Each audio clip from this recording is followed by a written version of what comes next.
The CEO stood frozen. He had just witnessed something no one in the company could explain. A young black woman, barely out of her teens, had solved a catastrophic system failure in less than a minute. The tension in the Core Mind Solutions boardroom was suffocating. Dozens of top-level engineers sat stunned, eyes locked on the screen. For 48 hours straight, the company's flagship software had been locked in a fatal error state. Billions in contracts were at risk, and clients were losing patience by the hour. "How is this even possible?" shouted Alan Barrett, the CEO, slamming his hand on the polished wood table. "We hired the most brilliant minds from across the Pacific Northwest, and yet no one here can give me answers." In the farthest corner of the room, barely noticeable, behind a row of unused chairs, sat 22-year-old Maya Carter. She wasn't part of the team. She wasn't even an intern. Maya had simply stopped by to bring her mother some misplaced documents. Her mom, Diane, had been working in the company's janitorial staff for over a decade. But now, by sheer coincidence, Maya had walked into the most critical crisis in the company's history. Executives argued. Developers babbled contradictory theories, and no one noticed the girl silently studying the scrolling lines of code.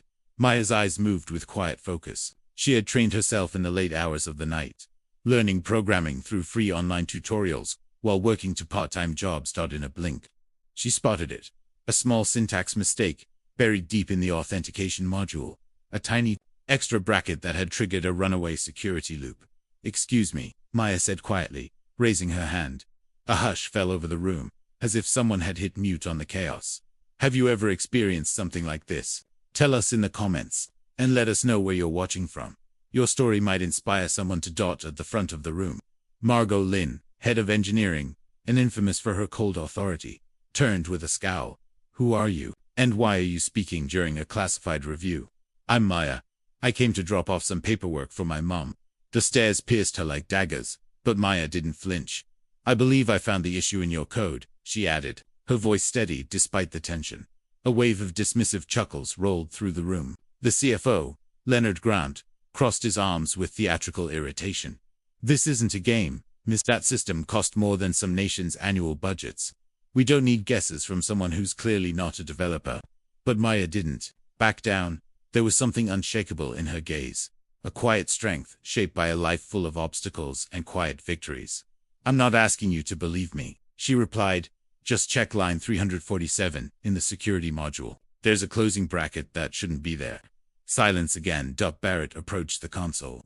The engineers scrambled, their fingers racing across keyboards. Then a whisper from the lead architect. "She's absolutely right." 2 minutes later, the system roared back to life. A crisis averted. Not by a $1 million consultant, but by a young woman no one expected anything from. The CEO watched Maya with unreadable eyes. Across the room, Margot and Leonard exchanged tense looks, unwilling to admit they'd just been upstaged by someone they never saw coming.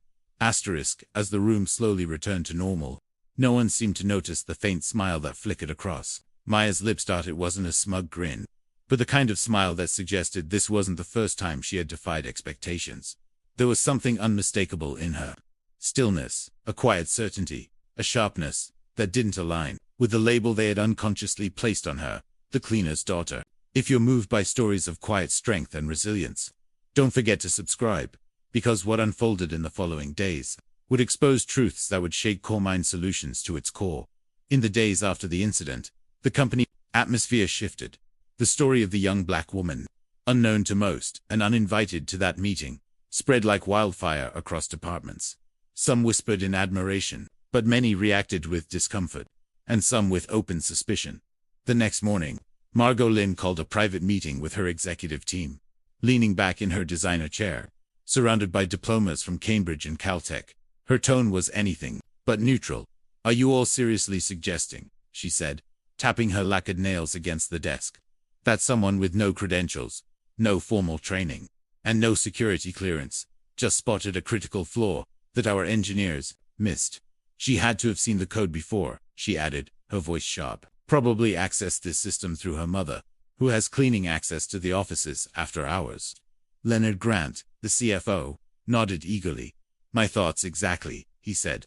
"It's unrealistic to think someone like her could do that. Without help, she must have gotten inside info. It was either luck or something shady." What none of them knew was that Maya Carter had turned down a full ride to Caltech when she was 16. Her mother had fallen seriously ill, and Maya had chosen to stay and care for her, shelving her academic dreams to keep the family afloat.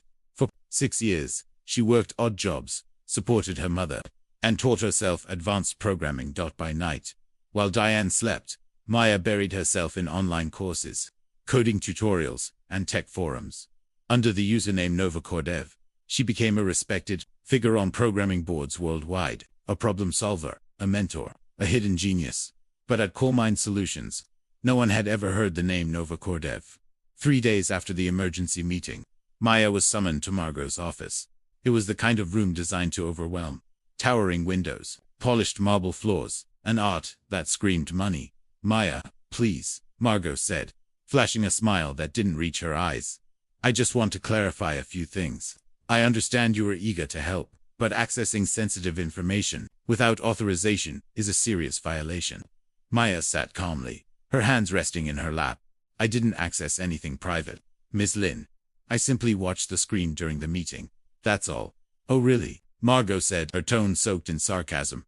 "So you're claiming you managed to identify a high-level coding failure in a multi-billion-dollar system just by looking at it?" She leaned forward, waiting for the girl to stumble. But Maya didn't flinch. "I studied," she said quietly. Margot laughed. A short, sharp, brittle sound that seemed designed to sting. "Studying, really? Where exactly?" "YouTube." Her tone was dripping with mockery. "Do you have a diploma stashed away somewhere? Some hidden resume you forgot to mention?" Maya felt the old sting in her chest, the same one she had known years earlier, when a high school counselor had gently told her she should aim for realistic goals once he learned where she lived. But she didn't flinch. "I don't hold a degree," she said evenly. "But that doesn't make what I said any less accurate." Margot leaned in across the desk. Her voice was low, silken with malice. "Maya, let me put it plainly. This company spends millions recruiting world-class talent. We can't afford input from enthusiastic amateurs. This isn't a charity." At that moment, Leonard Grant finally spoke up. He had been silent so far, but the moment seemed right to pile on. "What Margot means is," he said with a hollow smile, "we value your ... enthusiasm. But there are systems in place. People with no formal education in this field can't really contribute to technical discussions." Maya tilted her head. Her tone remained composed, but there was a shift in her gaze.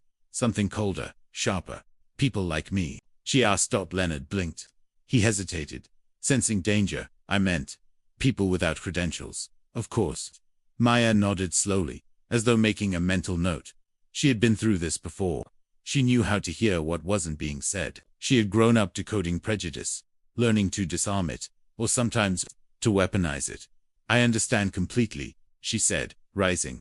"Thank you for being so transparent about how things work around here." She walked toward the door, but Margot couldn't help herself. "Oh, and Maya," she added, with a sugary smile. "Best not to mention today's events to anyone. We wouldn't want others getting ... ideas." Maya paused at the doorway, then turned. She smiled. Not mockingly, not smugly, but with the slightest curve of the lips that made Margot feel strangely uneasy. "Of course, Ms. Lin. I know some people prefer their illusions to remain intact." As the door closed behind her, Margot and Leonard exchanged satisfied nods. They believed they had reminded her of her place. They had no idea they had just committed a critical miscalculation. That night, Maya sat beside her mother, helping Diane with her medication. Her mind was still replaying every sentence from that meeting. Diane noticed the distant look in her daughter's eyes. "Rough day, sweetheart." Maya smiled gently, kissed her mother's forehead. "Nothing I can't handle, Mom. Just a few people who still think a degree defines intelligence. They'll learn." After Diane drifted off to sleep, Maya opened her battered laptop. She typed in a username no one at CoreMind had ever connected to her. NovaCoreDev. Her screen lit up. A profile full of contributions to high-level open-source systems, some of which powered the very infrastructure CoreMind Solutions relied on.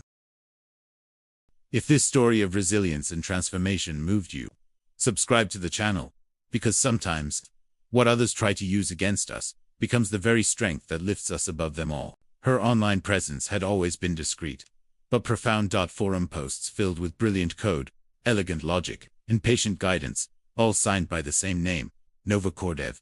But that was just the surface. What few realized was that Maya had spent years quietly learning how CoreMind Solutions operated, not only its code, but its culture. By helping her mother with office errands, she had come to understand the company's weaknesses, technical, structural, and human. Every insult from Margot, every passive-aggressive tone from Leonard, every glance that screamed, "You don't belong here," was registered. Not out of anger, but because Maya understood something vital. Knowledge is power, and patience is the sharpest strategy. As her fingers danced across her keyboard that evening, there was a steel in her eyes none of the executives had ever seen. They thought they knew Maya Carter, the girl who got lucky, the cleaner's daughter, with a freakish eye for code.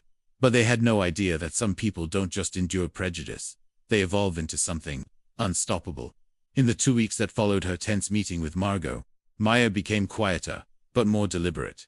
Every slight, every half-smile, every policy violation disguised as procedure, she filed them mentally like pieces of a larger puzzle. What Margot and Leonard never understood was that humiliation doesn't silence someone who has spent years surviving it. On a rainy Tuesday morning, while organizing some mislabeled project folders in Margot's office, Maya spotted something unexpected. A folder, left slightly ajar, revealed internal emails between Margot and a consulting firm called Stratwell Advisory Group. They detailed an HR optimization strategy, translated, mass layoffs in the tech division. Even more telling, Margot would receive commission bonuses for every approved termination, a flagrant violation of company ethics policies. Maya, with smooth precision, photographed the documents. She had learned how to do this helping her mother document labor violations years before. 2 days later, while eating lunch at her desk, Maya received a message that changed everything. On GitHub, a private ping arrived from a user named Coram Indico. "I know who you are, and I know you're being massively underestimated. Can we talk?" Her first instinct was suspicion, but something about the message, its tone, its clarity, made her pause. They exchanged encrypted messages, carefully, within hours. She discovered the sender was Dr. Evan Wu, senior software engineer at CoreMind, working remotely from the Boulder satellite office. His father, Henry Wu, the same lead developer who had confirmed Maya's fix during the system crisis. "I've been following Nova Cordev's work for over 2 years," Evan confessed. "Your contributions to distributed architecture are honestly some of the most refined I've ever studied. When my dad told me what happened that day, I knew instantly. Nova Cordev was you." Then came the part that made Maya's hands clench. Evan had learned something disturbing. In a board presentation, Margot had taken full credit for solving the system failure, claiming she had directed a junior staffer to locate the error, a mentoring success story. Maya's jaw tightened. She wasn't angry because someone had stolen recognition. She was focused on what came next.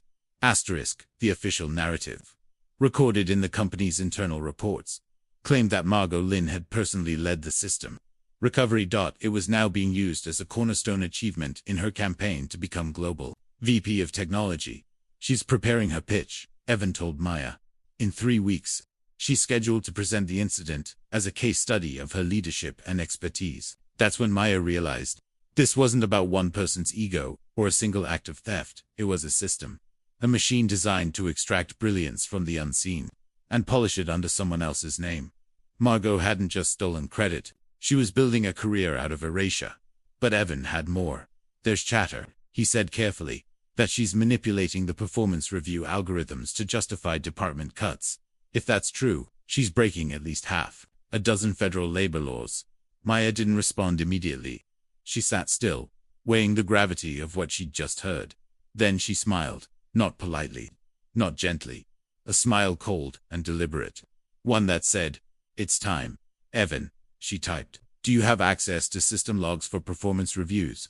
"Not directly," he replied, "but I know someone who might." "Good," Maya answered, "because we're going to need them." Over the following days, Maya operated on 2 levels. By day, she remained the quiet, grateful young woman everyone thought they'd put in her place, smiling when Margot passed by, accepting with grace when she was gently told technical meetings weren't for her. But in the shadows, with Evan's support, she began assembling something far more dangerous. A digital record so thorough, it would make Watergate look amateur. Introduced her to Dr. Neera Shah, a digital forensics analyst based in Boston, who had worked remotely with CoreMind on past contracts. When Neera heard the full story, her outrage was immediate. Wait, they stole your fix, claimed it as their own, and now they're firing people over it. That's disgusting.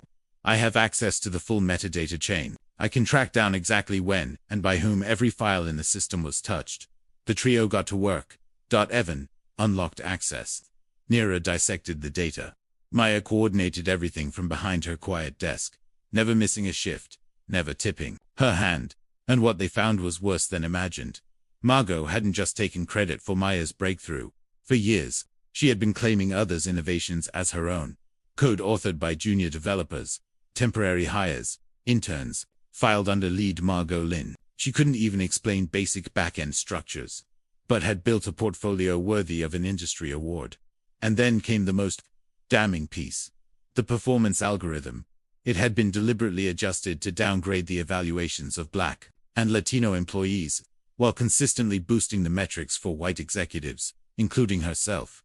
The evidence was airtight. Timestamped edits, statistical analysis, audit logs, even audio recordings of Margot discussing diversity optics and how to balance inclusion without sacrificing excellence. Leonard Grant was neck-deep in it. As CFO, he had approved bonus packages for Margot based on these stolen achievements, even while slashing funding for training and mentorship programs targeted at underrepresented groups. And he knew, he had always known.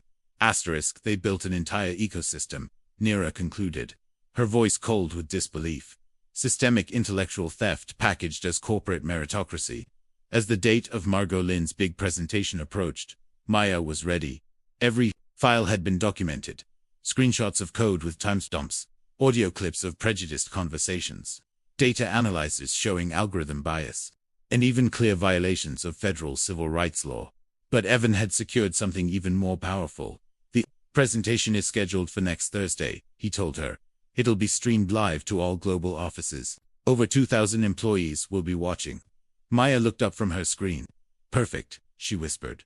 2,000 witnesses. That'll be more than enough. That night, while helping her mother with physical therapy exercises, Diane gave her daughter a long look. You've changed, sweetheart. You look ... stronger. Maya kissed her on the forehead. I'm just remembering something you always said. Mom, that dignity isn't something others give you. It's something you choose to keep, no matter how hard they try to take it. And what are you going to do with that dignity? Diane asked, a knowing twinkle in her eyes. Maya smiled. That quiet, dangerous smile she hadn't worn in years. I'm going to show a few people what it really costs to underestimate someone. As she finalized the last pieces of her plan, she realized something remarkable. Margot and Leonard had given her the perfect weapons. Time, access, and a stage. They had no idea. They weren't silencing a girl. They were fueling a strategist, because some people don't just endure oppression, they observe it. They dissect it, and they wait, until the oppressor walks straight into their own trap. The more arrogant Margot became, the more digital footprints she left behind. She had unknowingly constructed her own downfall, line by line, word by word. On the morning of the presentation, Maya woke at 5 a.m., not anxious, but prepared. Years of being overlooked had led to this moment. At CoreMind's largest auditorium, employees filled every seat. Executives from around the globe joined via video feed. 2,000 people, watching history unfold. Margot Lin stepped on stage, radiating confidence. Her tailored suit, her rehearsed smile.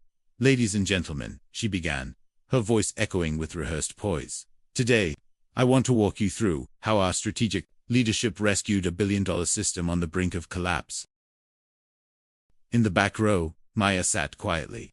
Her laptop connected to the company's internal network through encrypted credentials Evan had provided. Beside her sat her mother, Diane, who had taken a rare day off with the simple request. I need to see something my daughter's been preparing. It's important. Margot Lin stood confidently on stage, clicking to the next slide. The issue was incredibly complex. She said, her voice polished. Our senior engineers worked tirelessly, but it was my background in systems architecture that allowed me to detect the flaw and reverse the failure. CEO Alan Barrett nodded with approval. On the massive screens behind him, board members from around the globe watched, smiling, clearly impressed. Then, the lights in the auditorium dipped slightly. and a new voice echoed through the room, measured, unmistakably firm. "Excuse me, Ms. Lin," Maya said, standing from the shadows. "There are a few key details you seem to have left out." Margot froze, her mic still on, her breath suddenly loud and uneven. You shouldn't be here," she stammered. "This is a private executive briefing." "You're absolutely right," Maya replied, walking steadily down the central aisle. "But since I'm the person who actually created the solution you're showcasing, I think it's fair I get a moment to correct the record." The room filled with murmurs. Confusion spread. Barrett turned to Margot, frowning. "What is she talking about?" Without asking permission, Maya reached the stage and connected her laptop to the main projector. "My name is Maya Carter. Online, I'm known as Nova Cordev, and I can prove that every single line of code you're attributing to Ms. Lin was written by me." Behind Margot, the giant screen came to life, displaying Maya's GitHub. Thousands of verified commits, dozens of respected collaborations. Global recognition. The room gasped. "That's not possible," Margot whispered, her face drained of color. Double quotes. She doesn't even have formal credentials." "You're right about that," Maya interrupted, her voice calm but charged with years of buried truth. "I don't have a degree, but I have something you don't. Integrity." She advanced to the next slide. Timestamps appeared. Cross-ref commits, exact changes, aligned with CoreMind's internal server logs. "Stealing my work was just the start," Maya continued. "But thanks to Dr. Neera Shah, our forensic analyst, we found something deeper." The screen shifted again. Charts, graphs, statistical breakdowns, correlations between race and employee evaluation scores, deliberate manipulation, internal emails, Slack messages, private discussions about diversity management. In the second row, Leonard Grant looked pale, his forehead glistening. That's taken out of context," he muttered. "Is it?" Maya replied, clicking once more. The speakers rang with unmistakable clarity. Margot's voice recorded, unedited. "We need to be strategic about this. Leonard, we can't just fire Black and Latino employees directly. But if the system says they're underperforming, Silence fell dense on the screens. Executives from Paris, Tokyo, Sao Paulo sat in stunned disbelief. Some looked at each other in horror. Others removed headsets. Maya stood tall, not out of pride, but out of truth, and for the first time in that room, she wasn't invisible. Alan Barrett looked like he had seen a ghost. Margot Lin, finally finding her voice, shouted, "This is a setup. She's faking everything." "Really?" Maya replied, calm and poised. "Then maybe you can explain why Stratwell Advisory Group paid you $200,000 for each employee you helped terminate. A consulting firm owned by your brother-in-law. Incidentally, the screen behind them shifted again. Wire transfers, signed contracts, a network of unethical deals, stretching back to full years. Margot hadn't just stolen credit, she had monetized discrimination. Maya turned to the cameras now. "Ladies and gentlemen, this company has been sick for a long time, not just with stolen ideas, but with embedded, institutional bias, a system that rewarded exploitation and punished integrity." Suddenly, one of the screens lit up with the face of Dr. Evan Wu, connected live from Boulder. "I can verify everything," he said. "As a senior engineer with back-end access, I saw the data being manipulated in real time." Margot looked around, searching for a single ally. Every face she found reflected shock and growing disgust. Her 15-year career was collapsing before her eyes, broadcast live to thousands. "Alan," she whispered, using the CEO's first name, something she hadn't done in a decade. "You know me. We built this place together." Barrett stood slowly, his voice like steel. "I thought I knew you.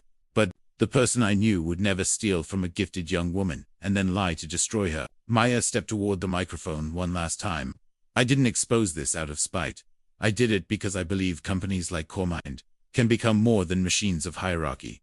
They can recognize brilliance where it truly lives, not in titles or pedigrees, but in integrity, in grit, in truth." The room erupted in applause. Margot Lin stood alone, her hands trembling. In less than 20 minutes, she had lost everything: her title, her reputation, any future in Silicon Valley. Leonard Grant was already being escorted out by security, his phone ringing endlessly. Likely his lawyers. Too late, Maya stepped off the stage, the same way she had entered. With grace. Diane met her at the foot of the stairs, eyes full of proud tears. And for the first time in her life, Maya Carter felt truly seen. But a question remained. Could a company, built on privilege, be rebuilt into something better? And how would Maya use her victory to make sure the change lasted beyond this single moment of justice? 6 months later, Maya Carter sat in her new office as Director of Innovation and Ethics at Cormor and Solutions. The skyline she once only glimpsed from cleaning carts was now outside her window. Margot Lin learned quickly that reputational collapse in tech is fast and permanent. After federal investigations confirmed civil rights violations, she was charged formally. Her last job application was declined by a startup that, ironically, relied on open-source code written by Maya herself. Leonard Grant's downfall was even more poetic. The illicit commissions led to massive fines. He lost everything, including his luxury home. Now he works as a junior accountant in a small-town finance firm. His empire, reduced to spreadsheets and overdue invoices. Alan Barrett, once blind to the rot in his own company, had become something else entirely. Maya taught me, he said during a conference on corporate ethics, that true talent doesn't need prestige. It just needs opportunity. And CoreMind solutions transformed. The biased evaluation systems were scrapped, replaced with fair algorithms, reviewed, tested, and personally supervised by Maya Carter. Productivity rose by over 40%, proving that diversity wasn't just the right thing to do morally, it was a brilliant business decision. Diane Carter, now receiving the best medical care available, watched her daughters rise with quiet pride. I always knew Maya was special, she said softly, but seeing her turn injustice into a force that lifts others, that's what makes me proudest. During a guest lecture at Caltech, the same university she once had to decline, a student asked Maya, "How did you stay so calm in the face of that kind of humiliation?" Maya smiled.